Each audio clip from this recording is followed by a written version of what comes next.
Exercise 3.3 question number 3 part 1।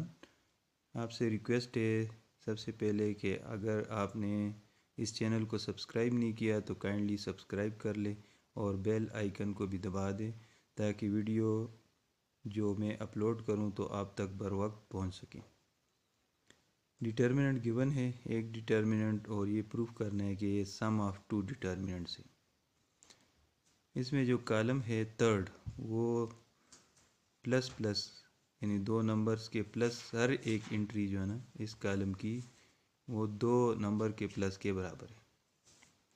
तो इसमें से जो पहला नंबर है वो पहले डिटर्मिनेंट में है और जो दूसरा नंबर है वो दूसरे डिटर्मिनेंट का कॉलम थर्ड बनता है। तो इसको प्रूफ करना है तो हम ये लेफ़्ट हैंड साइड वाला डिटर्मिनेंट ले लेते हैं और इसको एक्सपेंड करते हैं with respect to column number 3। Column number 3 में जो पहली एंट्री है वो ये है A13 प्लस अल्फ़ा 13। तो ये लिख लेते हैं और इसके साथ जो कोफैक्टर बनता है वो प्लस आएगा तो इसलिए इसके साथ हमने प्लस लिखा हुआ है। और ये जिस कॉलम में है और जिस रो में है वो हाइड कर ले तो बाकी जो रह गया वो हमने डिटर्मिनेंट फॉर्म में लिख दिया। और अभी जो है ना सेकंड ये लेते हैं कॉलम नंबर 3 का सेकंड एलिमेंट और उसके साथ माइनस लिखते हैं क्योंकि इसके लिहाज से जो कोफैक्टर आएगा वो माइनस होगा। ये है उसमें सेकंड रो में है और थर्ड कॉलम में है तो 2 + 3 5 बनता है जो कि 8 है इसलिए माइनस लग गया। अब इसको इस रो को और इस कॉलम को छुपा दे क्योंकि इन दोनों में ये एंट्री मौजूद है। बाकी जो एलिमेंट्स रह गए हैं ये और ये और ये और ये इनको डिटर्मिनेंट में लिख दिया। फिर आगे जो है ना कॉलम 3 का थर्ड एलिमेंट ले लिया। अब इसको अगर आप देख ले तो ये है थर्ड रो में और थर्ड कॉलम में तो 3 + 3 = 6 इवन नंबर है तो प्लस लिख दिया इसके साथ। और इस वाले रो को और इस वाले कॉलम को छुपा दे तो ये जो आपके पास आ जाता है इसको डिटर्मिनेंट में लिख दें। यानी बाकी जो इससे ये जिस रो में है और जिस कॉलम में है वो दोनों छुपा दे तो बाकी जो रह गया ये A11 A12 A21 और A22 ये यहाँ पे आ जाएंगे। अब ये हमारा जो है ना डिटर्मिनेंट ओपन हो गया। अब क्या करते हैं कि इस वाले डिटर्मिनेंट को मल्टीप्लाई करते हैं पहली एंट्री के साथ भी और दूसरे के साथ भी। फिर इसी तरह ये डिटर्मिनेंट इसके साथ भी लग जाएगा और इसके साथ भी लग जाएगा, साथ माइनस भी दोनों के साथ लग जाएगा। फिर ये डिटर्मिनेंट इसके साथ एंट्री के साथ भी लग जाएगा, इस वाले नंबर के साथ और इसके साथ भी। तो आगे जाके इसकी शक्ल इस तरह बन जाती है।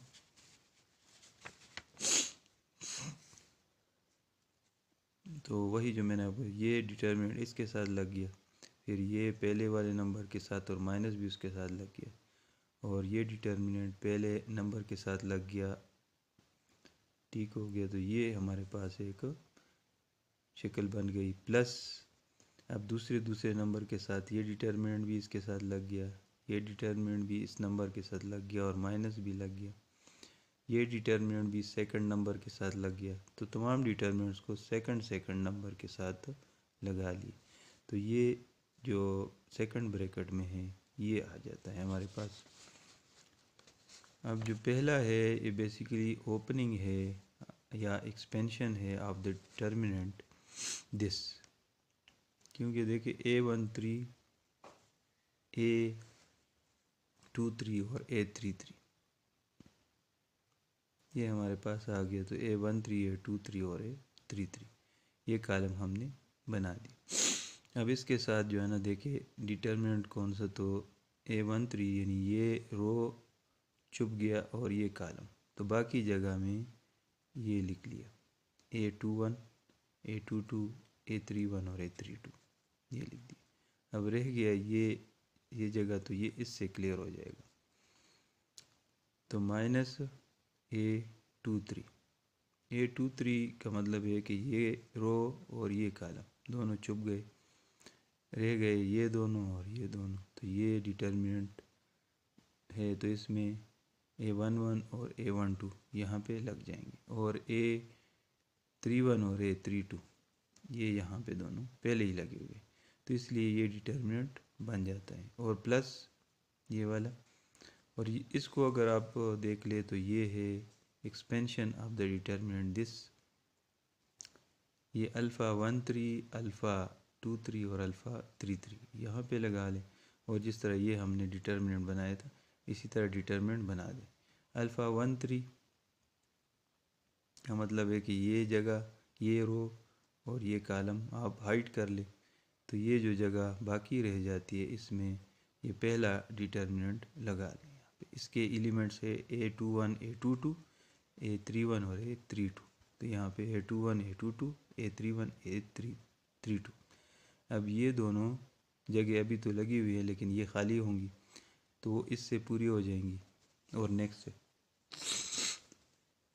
तो α23 को यहाँ पे, तो α23 तो ये रो और ये कॉलम अगर छुपा दे तो ये जगह रह जाती हैं। इसमें ये डिटर्मिनेंट के जो एलिमेंट्स हैं या एंट्रीज़ हैं वो यहाँ पे लिख दे। तो यहाँ पे A11 और A12, और इन दोनों की जगह पे A31 और A32 जो कि पहले ही लगी होंगी। अब इसके लिहाज से देखे α33, तो ये रो और ये कॉलम छुपा दे ये चार एंट्रियों की जगह इसके साथ, यानी ये चार एंट्रियों के साथ मैच करने चाहिए। तो देखिए मैच कर रही हैं, ये एंट्रीज़ मैच कर रही हैं।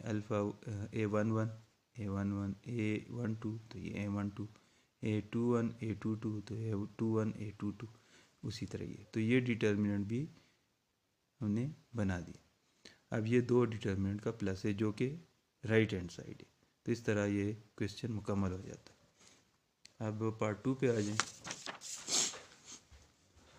तो क्वेश्चन नंबर 3 पार्ट 2, इसमें ये हमें गिवन है एक डिटर्मिनेंट और इक्वल टू फिर 9 लिखा हुआ है, एक और डिटर्मिनेंट लिखा हुआ है।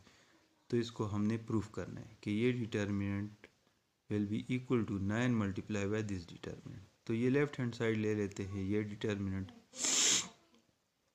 तो इस डिटर्मिनेंट में अगर आप देखें तो ये जो सेकंड रो है इसमें 3 कामन है, तो वो 3 बाहर निकाल दिए, तो ये डिटर्मिनेंट की शक्ल चेंज हो गई। यहाँ पे 3 निकल गया तो 1, यहाँ पे 3 निकल गया तो 3, यहाँ पे 3 निकल गया तो 2, तो 1 3 2 ये रो आपका चेंज है। अब नेक्स्ट आ जाएँ तो इसमें अगर आप देखें तो सेकंड कॉलम में भी 3 कामन है, तो वो 3 भी बाहर निकाल दिए, तो 1 1 और 5 रह गया। इसमें से 3 3 और 15 की जगह पे 1 1 और 5। अगर ये 3 दोबारा आ जाए इस कॉलम के साथ मल्टीप्लाई करे तो फिर वही बनता है। तो ये 3 कामन ले लिया फ्रॉम सेकंड कॉलम। अब जो बाकी डिटर्मिनेंट रह गया वो बिल्कुल उसी तरह ही है जिस तरह हमें गिवन है on the right hand side. और बाकी जो है ना, जो 3 और 3 दो मरतबा बाहर निकले हैं तो इनको मल्टीप्लाई करें तो 9 बन जाता है, तो इसलिए राइट हैंड साइड इससे बन जाता है। अब नेक्स्ट पार्ट 2 पे आ जाएं।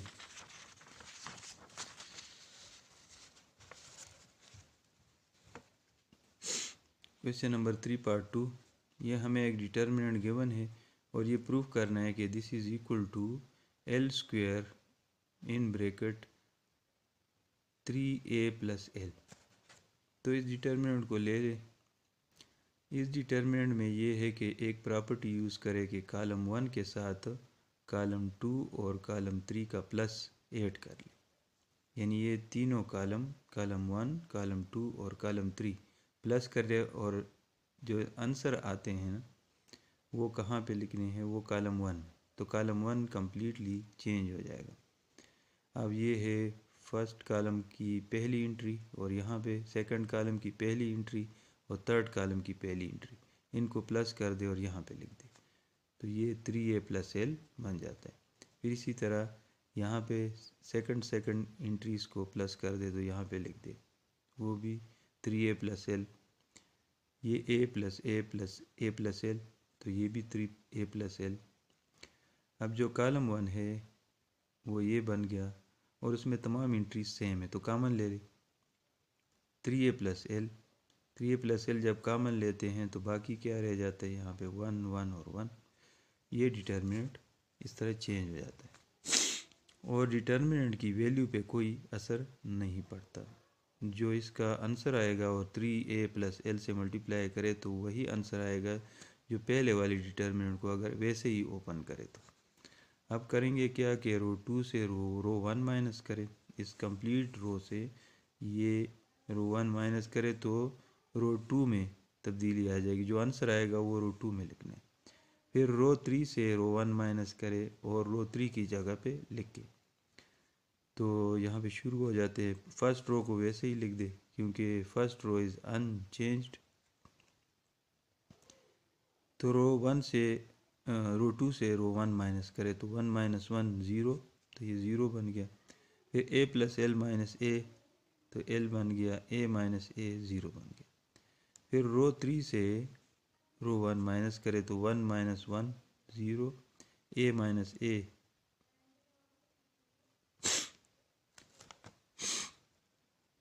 a माइनस ए ज़ीरो बनता है।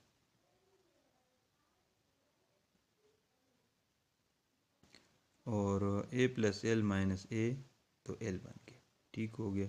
तो यहाँ पे अब जो है ना हम इसको ओपन करेंगे, तो ओपन किस तरह करेंगे, ये डिटर्मिनेंट शार्ट हो जाएगा। अब ये 3/3 डिटर्मिनेंट से 2/2 डिटर्मिनेंट में तब्दील हो जाएगा क्योंकि हम ओपन करेंगे with respect to column number 1। तो 1 है तो 1 में ये रो और ये कॉलम छुपा दे तो ये जगह बच जाएगी। इसको यहाँ पे लिख लेते हैं, तो 1 मल्टीप्लाई बाय दिस, यहाँ पे ज़ीरो है। ठीक हो गया। अब जो है ना फिर नेक्स्ट है ज़ीरो और ज़ीरो इस कॉलम में, तो वो आगे प्लस ज़ीरो और कोफैक्टर प्लस ज़ीरो और कोफैक्टर, तो उसके लगाने की ज़रूरत नहीं। इस तरह ये 3/3 डिटर्मिनेंट चेंज हो जाता है 2/2 डिटर्मिनेंट में।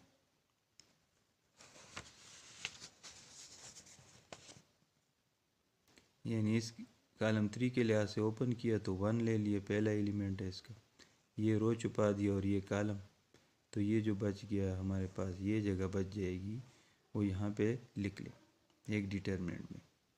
ठीक है। और फिर ये ज़ीरो है दूसरा एलिमेंट और तीसरा भी ज़ीरो है, तो उसके लिहाज से प्लस ज़ीरो इंटू कोफैक्टर और फिर प्लस ज़ीरो ये वाला और इंटू कोफैक्टर, तो वो लगाने की ज़रूरत नहीं है। इस तरह ये 3/3 डिटर्मिनेंट 2/2 में तब्दील हो जाता है। अब इसको ओपन करें तो l into L L square और minus zero into zero zero, तो एल स्क्वायर माइनस ज़ीरो से एल स्क्वायर बनता है, तो एल स्क्वायर ये लिख दिया और 3a प्लस एल। तो इस तरह ये हमने राइट हैंड साइड को निकाल लिया, तो ये प्रूव्ड हो गया। अब नेक्स्ट जो पार्ट्स हैं वो अगली वीडियो में कर लेते हैं। Thank you.